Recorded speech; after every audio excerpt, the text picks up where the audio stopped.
Sport, 4x4 e Veneto. Sono queste le parole chiave di un progetto che nasce grazie alle sinergie fra aziende che operano in aree geografiche diverse del bellunese, del trevigiano e del vicentino e che mettono in rete discipline sportive complementari,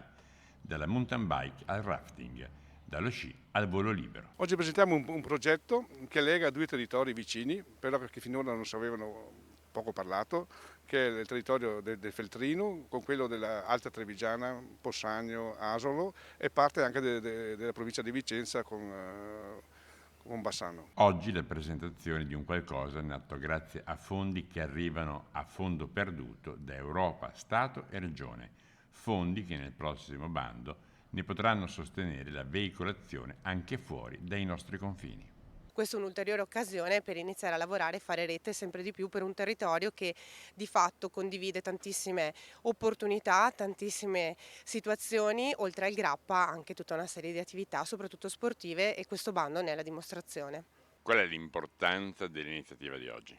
L'offerta turistica ha una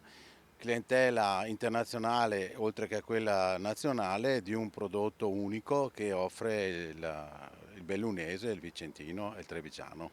Questo è un finanziamento che arriva tramite i fondi Porfeser, nella dimostrazione che è possibile creare dei prodotti turistici che tra l'altro sono anche interdisciplinari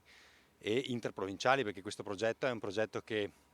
si svolge all'interno del territorio bellunese ma anche trevigiano e vicentino, quindi questo dimostra come oggi il turismo stia cambiando, si punta molto sul green, sul verde, sulla sostenibilità, sull'attrattività anche dell'aspetto sportivo e quindi tutto ciò che riguarda appunto il turismo all'aria aperta.